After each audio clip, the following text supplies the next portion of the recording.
नमस्कार दोस्तों, स्वागत है आप सभी का एक बार फिर बिंदास खबरें में। जी हां, आपको बता दें कि देश और दुनिया से जुड़ी बेहद बड़ी और अहम खबरें निकल कर आ रही हैं। जानेंगे एक एक करके विस्तार से, लेकिन इससे पहले अगर आप भी चाइनीज सामान का बहिष्कार करते हैं तो इस वीडियो को लाइक कीजिए और देखते रहिए। इसी के साथ दोस्तों बढ़ते हैं आज की पहली और बड़ी खबर की तरफ। आज की पहली और बड़ी खबर जो निकल कर आ रही है कि चीन से तनाव के बीच अमेरिका की दो टूक सैन्य मोर्चे पर भारत के साथ। दोस्तों आपको बता दें कि भारत के राष्ट्रीय सुरक्षा सलाहकार अजीत डोभाल और चीनी विदेश मंत्री की बातचीत के बाद लद्दाख में वास्तविक नियंत्रण रेखा यानी कि LAC पर तनाव में थोड़ी नरमी आई है।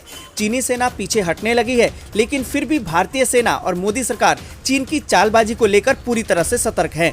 ऐसे में अमेरिका ने एक बार फिर से भारत का साथ देने की प्रतिबद्धता को दोहराया है, जो निश्चित तौर पर चीन के लिए एक बड़ा झटका है। दोस्तों आपको बता दें कि व्हाइट हाउस के एक शीर्ष अधिकारी ने कहा कि भारत और चीन के बीच सीमा विवाद के संबंध में संयुक्त राज्य अमेरिका की सेना भारत के साथ मजबूती से खड़ी रहेगी। दोस्तों आगे बढ़ने से पहले वीडियो को लाइक और शेयर जरूर कर दें। अगर अभी तक आपने चैनल को सब्सक्राइब नहीं किया है तो सब्सक्राइब करें, बेल के आइकन को दबाएं, ऑल नोटिफिकेशन को जरूर ऑन करें। और इसी के साथ बढ़ते हैं अगली बड़ी खबर की तरफ। अगली बड़ी खबर जो निकल कर आ रही है कि 9 जुलाई से पश्चिम बंगाल के सभी कंटेनमेंट जोन में फिर से लॉकडाउन। राज्य सरकार का है ये फैसला। दोस्तों आप सभी को पता है कि महामारी रुकने का नाम नहीं ले रही और भारत में बड़ी तेजी से ये आगे बढ़ रहा है। ऐसे में अब पश्चिम बंगाल के मुख्यमंत्री ने फिर से लॉकडाउन लगाने का फैसला लिया है। तो दोस्तों यहाँ पे सवाल ये उठता है कि क्या आप भी चाहते हैं कि दोबारा से लॉकडाउन लगना चाहिए? इस पर आप अपनी राय कमेंट कर जरूर बताएं। और इसी के साथ दोस्तों आपको बता दें कि ममता सरकार ने 9 जुलाई शाम 5 बजे से राज्य के सभी कंटेनमेंट जोन में दोबारा से लॉकडाउन शुरू करने का फैसला किया है। दोस्तों आप सभी को बता दें कि राज्य सरकार द्वारा जारी आदेश के मुताबिक कंटेनमेंट जोन और बफर जोन को मिलाकर एक बड़ा कंटेनमेंट जोन बनाया जा सकता है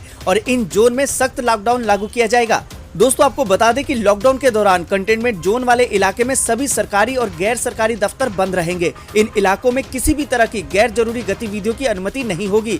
इन इलाकों में लोगों को किसी भी हालत में जमा होने की अनुमति नहीं होगी, न ही यातायात करने की अनुमति होगी और न ही किसी औद्योगिक इकाई में काम करने की। इन इलाकों के लोगों को अपने दफ्तर जाने तक की छूट नहीं होगी। सरकार के आदेश के अनुसार इन इलाकों में सभी जरूरी वस्तुओं की होम डिलीवरी ही की जाएगी। और दोस्तों इसी के साथ बढ़ते हैं अगली बड़ी खबर की तरफ। अगली बड़ी खबर जो निकल कर आ रही है कि सरकार ने दी है राहत। अब बिटिया के नाम पर 31 जुलाई तक खुलवाएं ये खाता। दोस्तों आपको बता दें कि केंद्र सरकार ने सुकन्या समृद्धि योजना में अकाउंट खोलने वालों को बड़ी राहत दी है। सरकार ने महामारी संकट की वजह से ये छूट दी है। सरकार की ओर से जारी किए गए नोटिफिकेशन के मुताबिक अब 25 मार्च से लेकर 30 जून 2020 के बीच जो भी बेटियां 10 साल की उम्र पूरी कर रही हैं वह अपना खाता खुलवा सकती हैं। दोस्तों आपको बता दें कि दरअसल लॉकडाउन की वजह से इस योजना में जो भी माता पिता अपनी बेटियों का खाता नहीं खुलवा पाए थे वो अब 31 जुलाई तक आसानी से खुलवा सकते हैं।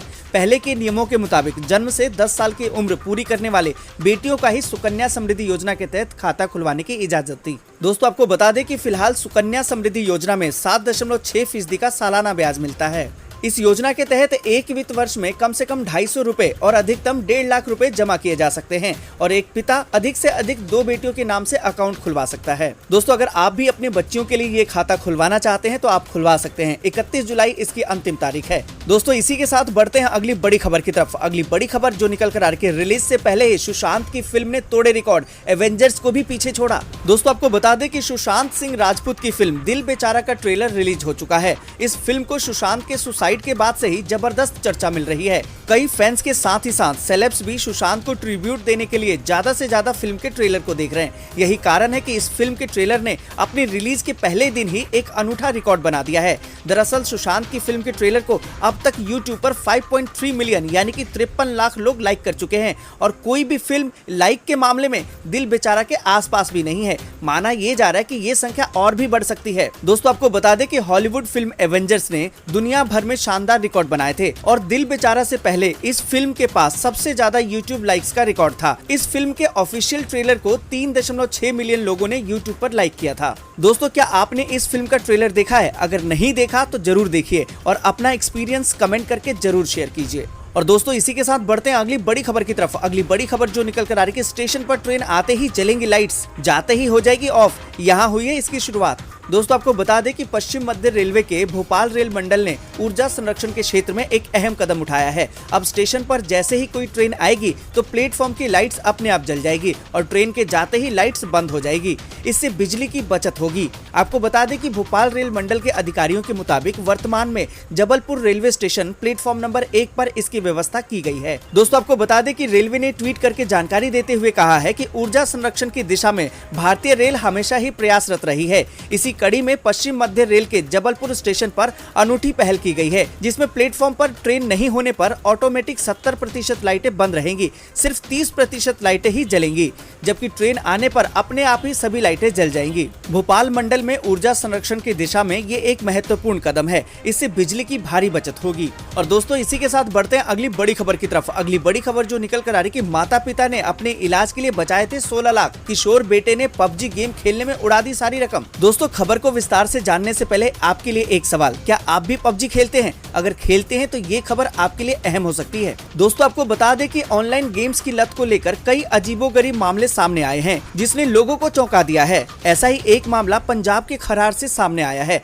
वहाँ एक बेटे ने माँ बाप के 16 लाख रुपए पबजी में उड़ा दिए। पबजी यानी कि player unknown battle ground games के कारण देश में कथित तौर पर कई युवाओं की जान भी गई है। कहा यह भी जा रहा है कि इस लड़के ने 1 महीने में खेल में महारत हासिल करने के लिए वर्चुअल सामान खरीदा था। आपको बता दें कि माता पिता को बेटे ने बताया कि वह ऑनलाइन पढ़ाई करने के लिए मोबाइल का ज्यादा उपयोग कर रहा है। 17 साल के इस लड़के के पास 3 बैंक खातों की जानकारी थी, जिसका इस्तेमाल उसने पबजी प्रोफाइल को अपडेट करने के लिए किया। खातों से निकाले गए पैसे का इस्तेमाल उसने इन ऐप की खरीदारी करने के लिए और अन्य अपने साथियों के लिए भी किया। उसके माता पिता को इस बात की जानकारी बैंक के स्टेटमेंट से मिली। दोस्तों आपको बता दें कि उसके माता पिता ने कहा कि वे एक सरकारी कर्मचारी हैं, साथ ही लंबे समय से बीमार हैं। बचाए गए पैसों का इस्तेमाल वे इलाज के लिए करने वाले थे, परंतु बेटे ने पैसे को बर्बाद कर दिया।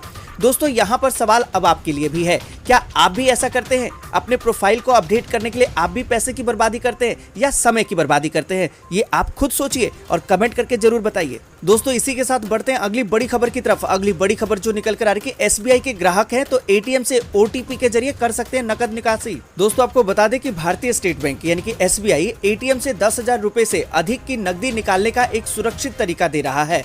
ये नई सुविधा 2020 की शुरुआत से ही चालू है और इसके जरिए ATM कार्ड धारक OTP की मदद से नकदी की निकासी कर सकते हैं। इस सुविधा से ग्राहकों को प्रतिदिन सुबह 8 बजे से लेकर रात 8 बजे तक अनाधिकृत लेन देन से बचने में मदद मिलती है। दोस्तों आपको बता दें कि बैंक ने अपने आधिकारिक ट्विटर हैंडल के जरिए कहा कि हमारे सभी ATM में 1 जनवरी 2020 से एक नया OTP आधारित नकद निकासी सिस्टम प्रभावी है। रात 8 बजे से सुबह 8 बजे तक सभी SBI ATM से अनाधिकृत लेन देन से खुद को सुरक्षित रखें। दोस्तों आपको बता दें कि बैंक के अनुसार नकद निकासी से पहले ग्राहक के रजिस्टर्ड मोबाइल नंबर पर एक OTP भेजा जाता है। इससे ग्राहक सिंगल लेन देन कर सकते हैं। ये सुविधा SBI कार्ड धारकों को अनाधिकृत ATM नकद निकासी से बचाती है। इसी के साथ दोस्तों बढ़ते हैं अगली बड़ी खबर की तरफ। अगली बड़ी खबर जो निकल कर आ रही है सेशन 2020-21 के लिए CBSE घटाएगा 30% सिलेबस। दोस्तों आपको बता दें कि महामारी संक्रमण के बढ़ते खतरे को देखते हुए पूरे देश में स्कूल को बंद कर दिया गया है।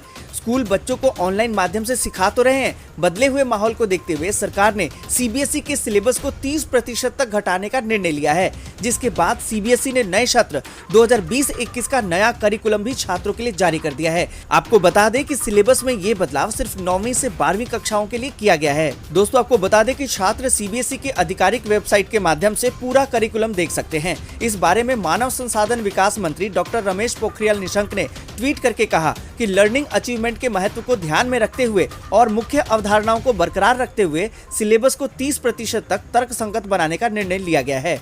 उन्होंने ये भी बताया कि CBSE द्वारा कक्षा 9वीं से 12वीं के छात्रों पर पाठ्यक्रम भार को कम करने के लिए पाठ्यक्रम संशोधन किया जा रहा है। दोस्तों इसी के साथ बढ़ते हैं अगली बड़ी खबर की तरफ। अगली बड़ी खबर जो निकल कर आ रही है हिमाचल के मुख्यमंत्री ने कहा कि हिमाचल 100% LPG गैस कनेक्शन वाला देश का पहला राज्य बना। दोस्तों आपको बता दें कि पहाड़ी राज्य हिमाचल प्रदेश देश में पहला ऐसा राज्य बन गया है जहां हर घर में LPG कनेक्शन है। इस बात की जानकारी राज्य के सीएम जयराम ठाकुर ने दी है। आपको बता दें कि मुख्यमंत्री जयराम ठाकुर ने सोमवार को हिमाचल गृहिणी सुविधा योजना के लाभार्थियों को वीडियो कॉन्फ्रेंस के जरिए संबोधित करते हुए कहा कि चूल्हे पर खाना बनाना केवल मुश्किल ही नहीं था, बल्कि इसका महिलाओं के स्वास्थ्य पर भी कुप्रभाव पड़ता था। उन्होंने बताया कि केंद्र सरकार की प्रधानमंत्री उज्ज्वला योजना के तहत ग्रामीण इलाकों की महिलाओं को निःशुल्क गैस कनेक्शन मुहैया कराए गए। राज्य में 1,36,000 परिवारों को इस योजना का लाभ मिला। राज्य सरकार ने केंद्र की इस योजना के तहत लाभ नहीं पा सके परिवारों के लिए हिमाचल गृहिणी सुविधा योजना की शुरुआत की। दोस्तों आपको बता दें कि मुख्यमंत्री ने कहा कि राज्य की इस योजना के तहत 2,76,243 परिवारों को निःशुल्क गैस कनेक्शन मुहैया कराए गए। ठाकुर ने कहा कि इससे धुएं से महिलाओं के स्वास्थ्य पर पड़ने वाले बुरे असर को ही नहीं रोका गया, बल्कि पर्यावरण संरक्षण में भी मदद मिली। दोस्तों इसी के साथ बढ़ते हैं अगली बड़ी खबर की तरफ। अगली बड़ी खबर जो निकल कर आ रही है, इंडिया ग्लोबल वीक का आगाज 9 जुलाई को, पीएम मोदी देंगे उद्घाटन भाषण। दोस्तों आपको बता दें कि महामारी संकट और चीन के साथ सीमा मुद्दे पर बने तनावपूर्ण हालात के बीच प्रधानमंत्री नरेंद्र मोदी पहली बार वैश्विक स्तर पर भाषण देने जा रहे हैं। प्रधानमंत्री मोदी गुरुवार को इंडिया ग्लोबल वीक 2020 के उद्घाटन के अवसर पर भाषण देंगे, जिसमें कि दुनिया भर के 30 देशों के 5,000 से ज्यादा प्रतिनिधियों के भाग लेने की संभावना है। दोस्तों आपको बता दें कि प्रधानमंत्री नरेंद्र मोदी दोपहर 1:30 बजे उद्घाटन भाषण देंगे। ये वर्चुअल कॉन्फ्रेंस 11 जुलाई तक चलेगी। दोस्तों इसी के साथ बढ़ते हैं अगली बड़ी खबर की तरफ। अगली बड़ी खबर जो निकल कर आ रही है, कैलाश विजयवर्गीय ने कहा कि ममता बनर्जी ने खुद स्वीकारा है भ्रष्टाचार, अब पद पर बने रहने का नहीं है अधिकार। दोस्तों आपको बता दें कि मुख्यमंत्री ममता बनर्जी द्वारा तूफान अम्फान की सभी पीड़ितों को मदद नहीं मिलने की स्वीकृति के बाद भाजपा मुख्यमंत्री पर अब हमलावर हो गए हैं। भाजपा के महासचिव और प्रदेश भाजपा के केंद्रीय प्रभारी कैलाश विजयवर्गीय ने कहा कि ममता ने खुद स्वीकारा है कि भ्रष्टाचार हुआ है, तो ऐसी स्थिति में क्या उन्हें सरकार में बने रहने का अधिकार है? वह अगर मुख्यमंत्री पद से इस्तीफा नहीं देती है तो आने वाले चुनाव में जनता उन्हें हटा देगी। दोस्तों आपको बता दें कि श्री विजयवर्गीय ने कहा कि हम तो शुरू से कह रहे हैं कि राज्य सरकार न तो महामारी को रोकने में सफल हुई है और न ही अम्फान से पीड़ित लोगों तक प्रधानमंत्री द्वारा भेजी गई राशि ईमानदारी से पहुंचा पाई है। तृणमूल कांग्रेस के लोग दोनों ही स्थानों पर, चाहे महामारी की हो या फिर तूफान से प्रभावित लोगों की देखभाल का मामला हो, तृणमूल कांग्रेस के कार्यकर्ताओं ने सिर्फ अपनी चिंता की है और अपने कार्यकर्ताओं की चिंता की है। सरकारी पैसे का भ्रष्टाचार के माध्यम से अपने कार्यकर्ताओं का पॉकेट भरा है। दोस्तों इसी के साथ बढ़ते हैं अगली बड़ी खबर की तरफ। अगली बड़ी खबर जो निकल कर आ रही है, आरोग्य सेतु का अकाउंट कर सकेंगे delete, health data third party के ऐप्स के साथ हो सकेगा शेयर। दोस्तों आपको बता दें कि महामारी contract tracing app Aarogya Setu में एक नया फीचर ऐड किया गया है। इस फीचर के अलावा अब आरोग्य सेतु ऐप में यूजर्स का health data third party apps के साथ शेयर किया जा सकेगा। आपको बता दें कि आरोग्य सेतु के लिए नया अपडेट जारी भी कर दिया गया है, जो अब प्ले और ऐप स्टोर पर उपलब्ध है। नए फीचर की बात करें तो ये प्राइवेसी के लिहाज से बेहतर माना जा सकता है। ऐप अपडेट होने के बाद अब यूजर्स अपना अकाउंट आरोग्य सेतु से डिलीट भी कर सकेंगे। दोस्तों आपको बता दें कि हेल्थ डेटा किसी दूसरे ऐप के साथ शेयर किया जा सकेगा। इसके लिए आपको सेटिंग में बदलाव करने होंगे, यानी कि ये ऑप्शनल है। अगर आप चाहें तो सेटिंग में बदलाव करके आरोग्य सेतु ऐप का डेटा दूसरे ऐप के साथ शेयर करने की परमिशन दे सकते हैं। दोस्तों इसी के साथ बढ़ते हैं अगली बड़ी खबर की तरफ। अगली बड़ी खबर जो निकल कर आ रही है, महाराष्ट्र भाजपा ने उद्धव ठाकरे पर साधा निशाना, कहा कि घर से राज्य नहीं चला सकते। दोस्तों आपको बता दें कि महाराष्ट्र के मुख्यमंत्री उद्धव ठाकरे पर तंज कसते हुए राज्य भाजपा के अध्यक्ष चंद्रकांत पाटिल ने मंगलवार को कहा कि राज्य को घर से नहीं चलाया जा सकता। उन्होंने कहा कि नेता को छत्रपति शिवाजी महाराज की तरह लोगों को जमीन पर दिखाई देना चाहिए। पुणे महानगर के विधायक पाटिल ने कहा कि यह सही नहीं लगता कि राकंपा अध्यक्ष महामारी के दौरान अक्सर मातोश्री जाएं, जो ठाकरे का निजी आवास है। दोस्तों आपको बता दें कि पाटिल ने यहां संवाददाताओं से कहा कि हाल के समय में ठाकरे ने केवल पंढरपुर मंदिर की यात्रा की और मुंबई के कुछ महामारी केंद्र गए। पाटिल ने बताया कि इसके अलावा वह कहीं नहीं गए। उन्होंने कहा कि राज्य को घर से नहीं चलाया जा सकता। और इसी के साथ बढ़ते हैं अगली बड़ी खबर की तरफ। अगली बड़ी खबर जो निकल कर आ रही है कि नए नक्शे पर नेपाल की सांसद ने भारत का किया समर्थन, पार्टी ने दिखाया बाहर का रास्ता। दोस्तों आपको बता दें कि नक्शा विवाद पर भारत के पक्ष में बोलने वाली नेपाल की सांसद सरिता गिरी को समाजवादी पार्टी ने पद से निष्कासित कर दिया है। उनकी संसद की सदस्यता भी चली गई है।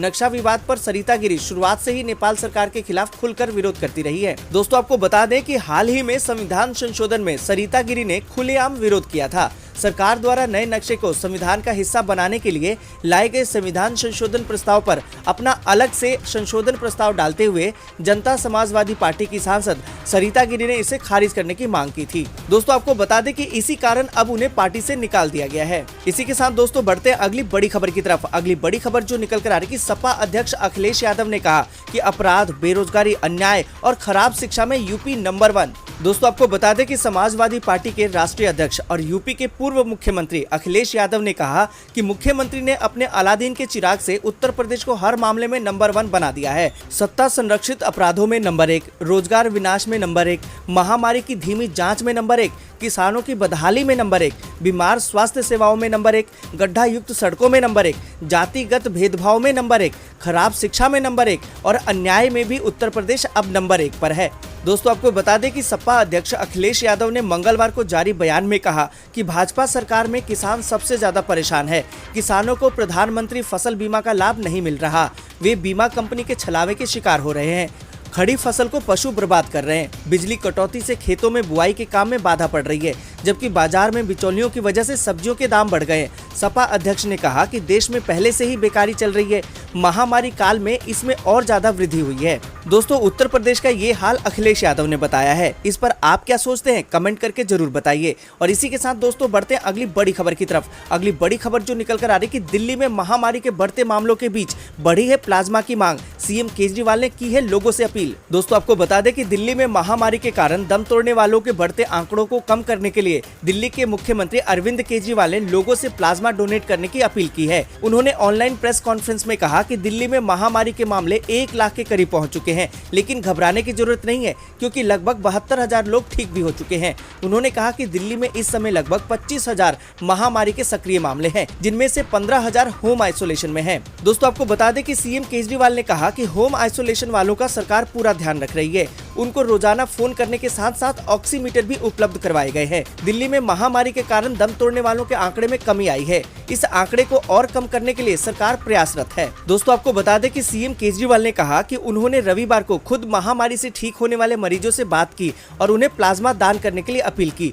उनका रिस्पांस देखकर वे बहुत खुश हैं। सभी प्लाज्मा दान करने के लिए आगे आ रहे हैं। दोस्तों आज के लिए बस इतना ही। वीडियो को लाइक और शेयर जरूर कर दें। अगर अभी तक आपने चैनल को सब्सक्राइब नहीं किया है तो सब्सक्राइब करें, बेल के आइकन को दबाएं और